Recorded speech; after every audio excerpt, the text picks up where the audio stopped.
नमस्कार, मैं हूं शिखा शुक्ला और आप देख रहे हैं रियल न्यूज। आइए रुख करते हैं आज की ताजा तरीन बड़ी खबरों की ओर।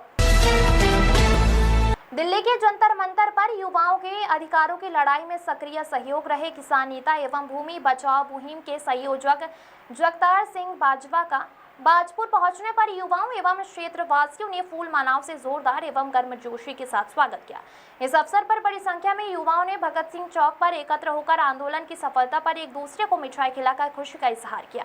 कार्यक्रम के दौरान उपस्थित युवाओं ने शिक्षा मंत्री धर्मेंद्र प्रधान के इस्तीफे को छात्र आंदोलन की बड़ी जीत बताते हुए कहा कि यह संघर्ष देश भर के युवाओं की एकजुटता, साहस और लोकतांत्रिक अधिकारों की रक्षा का प्रतीक है। युवाओं ने कहा कि शांतिपूर्ण आंदोलन ने यह साबित कर दिया है कि संगठित जनशक्ति के सामने सरकार को झुकना ही पड़ता है।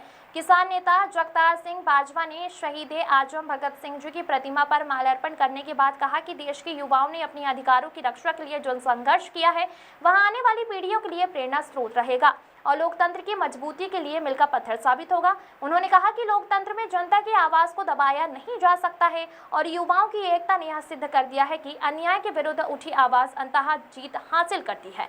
उन्होंने आंदोलन में भाग लेने वाले सभी छात्रों एवं युवाओं को बधाई देते हुए कहा कि भविष्य में भी किसानों और युवाओं के अधिकारों की हर लड़ाई में वो कंधे से कंधा मिलाकर खड़े रहेंगे। कार्यक्रम के अंत में सभी उपस्थित लोगों ने आंदोलन की सफलता पर मिष्ठान वितरण किया तथा लोकतांत्रिक मूल्यों और युवाओं के अधिकारों की रक्षा के लिए सदैव एकजुट रहने का संकल्प लिया।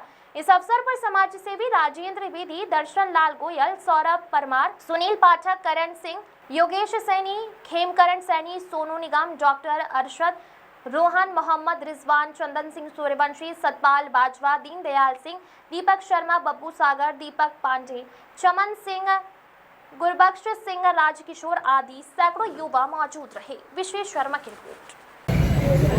कल जंतर मंतर पर आंदोलन सफल हुआ है। 18 दिन जंतर मंतर पर बाजपुर के बहुत क्षेत्र के सभी लोगों की भावनाओं के साथ और कल हमारे छात्रों की, युवाओं की जो संघर्ष है वो सफल हुआ है। भारत की सरकार को शिक्षा मंत्री का इस्तीफा लेना पड़ा है क्योंकि लाखों युवाओं का जो भविष्य है उसके प्रति ये सरकार लापरवाह थी। तो उसी के लिए आज धन्यवाद दिया गया बाजपुर के लोगों का, इन्होंने सहयोग किया है। आज दिल्ली से आने के बाद शहीद आजम भगत सिंह जी की याद किया गया, उन्हें माल्यार्पण किया गया और यहाँ के बहुत से युवाओं ने आज खुशी जाहिर की है कि भारत के युवाओं की एकता से, एकजुटता से ये सफलता प्राप्त हुई है कि भविष्य में सरकारें युवाओं के हितों को, छात्रों के हितों को ध्यान में रखेंगी। इस तरह से कि लगातार ये इतने पेपर लीक हुए, बहुत से युवाओं ने आत्महत्या की। अब जब इन सारी चीज़ों से आजीज आ गए, सरकार ने उस पर ध्यान नहीं दिया तो देश के युवा सड़कों पर आ गए, जंतर मंतर पर धरना देते रहे। देश के किसी सांसद ने उनकी बात नहीं सुनी, तो संसद में अपनी बात सुनाने के लिए सांसदों को जो मार्च किया तो वहाँ दिल्ली पुलिस ने बहुत बर्बरता के साथ युवाओं के साथ अत्याचार किया है। वहाँ बहनों के साथ, भाइयों के साथ उसका भी सामना किया। लेकिन युवाओं के हौसले के सामने, हिम्मत के सामने, संयम के सामने इस तानाशाह सरकार को और इस बर्बरतापूर्ण कार्रवाई करने वाली पुलिस को झुकना पड़ा, बैकफुट पर आना पड़ा और आखिर युवाओं ने ये साबित कर दिया कि वो सही थे। शिक्षा मंत्री का इस्तीफा भारत सरकार को लेना पड़ा। भी कॉकरोच जनता पार्टी के प्रदर्शन के बाद दिल्ली में शिक्षा मंत्री ने इस्तीफा दे दिया है, क्या कहना है आपका?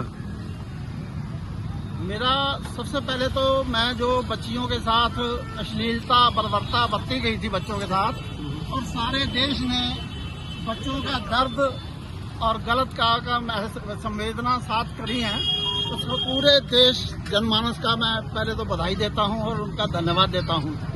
और दूसरा मेरा कहना ये है कि ये जो आज हमारा देश आज़ाद हुआ तो उसका मकसद ये था कि हमारे द्वारा वोट के द्वारा जनप्रतिनिधि चुने जाएंगे और बाकायदा एक उसका कैसे देश चले वो संविधान था। और खास करके ये दिल्ली के अंदर जो जंतर मंतर है ये जगह डिसाइड इसलिए की गई कि ये लोकसभा के बिल्कुल नजदीक है। जिसने भी अपना कोई विरोध या ऐसी दिक्कत है वो यहाँ पे आके कर सकता है। तो उसका चाहिए तो ये भी उसी टाइम नोटिस लेते, अगर वो गलत उनकी डिमांड है तो उनको समझाया जाता और अगर सही है तो वो सारा उनका लोकसभा है, सबसे सर्वोच्च हमारी संस्था है, उसमें विचार करते और उसका कोई निष्कर्ष निकालते। जो आज पुलिस बनाई गई है, पुलिस इसलिए बनाई है भी वो जो प्रदर्शन था उसकी सेफ्टी करे, उसकी जो भी प्रशासन उसकी जरूरतें थी पानी आदि की व्यवस्था करते, ना कि वो पुलिस से डंडे बरसवाए। ये बिल्कुल गलत है। और दूसरी बात, आज ये जो चीज है ये इसलिए लोग चुनते हैं वोट कि जो अपनी बात करे हमारी। और दूसरी बात मैं स्पष्ट कहना चाहता हूँ मोदी जी से कि ये जनता की आवाज डंडे से नहीं दबाई जा सकती। ये उदाहरण आपके सामने है।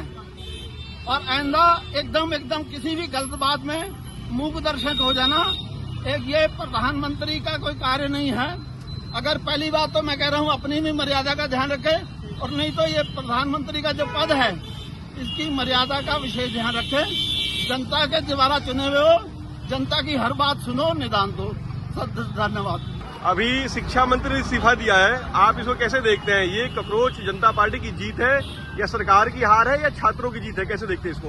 ये हर मजलूमों की जीत है, युवाओं की जीत है।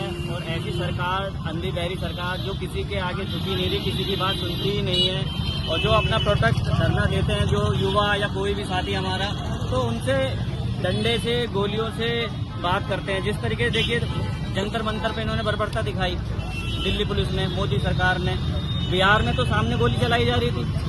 आप देख सकते हैं सरकार किस हद तक गिर रही है। पहले सुनती थी, पहले की सरकारें सुनती भी थी, धरनों के आगे झुकती भी थी। ये सरकार तो झुकने वाली भी नहीं है, ये तो सीधे गोली चलाने वालों में से है।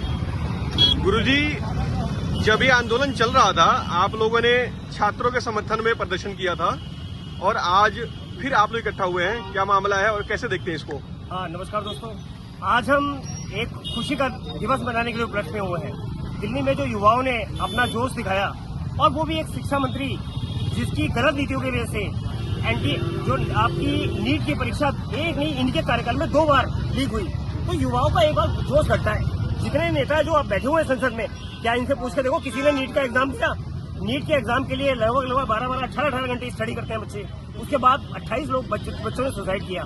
क्या ये कोई आसान काम नहीं? कितना प्रेशर होता है। मैं खुद गवर्नमेंट उसका मारा हुआ हूँ, खुद बता रहा हूँ कि गवर्नमेंट की लापरवाही की नाकामी की वजह से पहले ये परसेंटेज 10% था, आज ये बढ़कर 80-90% तक हो गया है। कोई भी एग्जाम करो लीक हो जा रहा है। लीक कैसे हो जा रहा है भाई? लीक होने का सिस्टम यह है कि आपने जो सिस्टम, जो प्रणाली है, एनटी एक प्राइवेट बॉडी है, प्राइवेट, इसका जो इंचार्ज है वो एक भाजपा का एक ये अपना आदमी बैठा रखा है।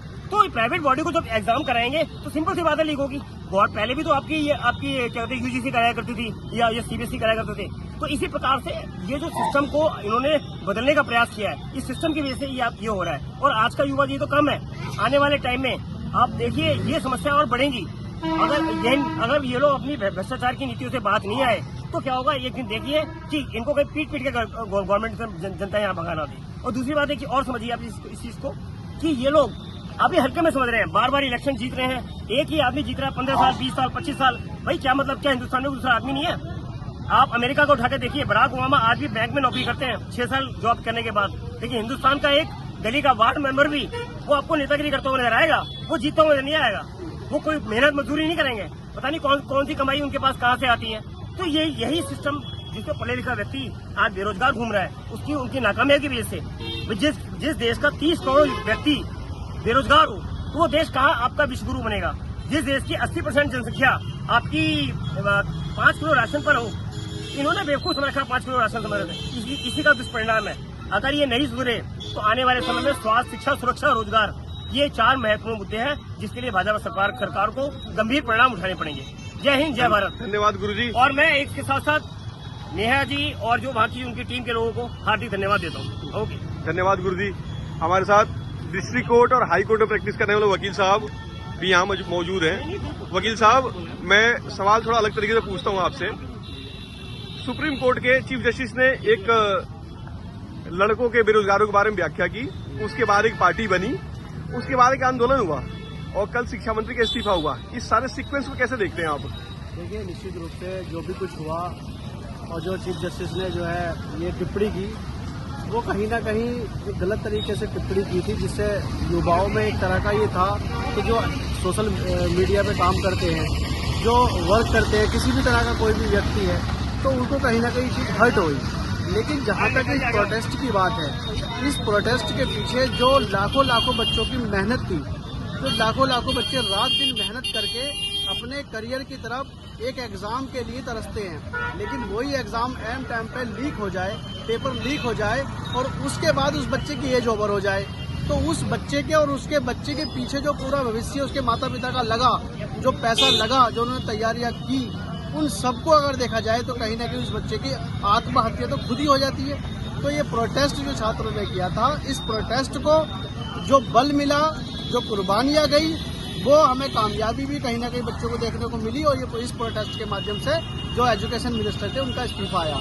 लेकिन बात यहीं नहीं रुकती है, बात आगे भी ये बढ़ती है, जो नए एजुकेशन मिनिस्टर आएंगे क्या उनके नेतृत्व में ये काम बंद होगा या कंटिन्यू चलता रहेगा, इसकी जिम्मेदारी कौन लेगा। बड़ी मुश्किलों में मैं देखता हूँ किसान आंदोलन भी लगातार बॉर्डरों पे चला, उस समय भी सरकार नहीं झुकी, ये प्रोटेस्ट भी लगातार लंबे समय तक चला, अब आके एक इनका इस्तीफा आया है शिक्षा मंत्री का। तो देखना ये है कि आगे इस तरह की पुनरावृत्ति ना हो और बच्चों के भविष्य से ना खेला जाए। धन्यवाद।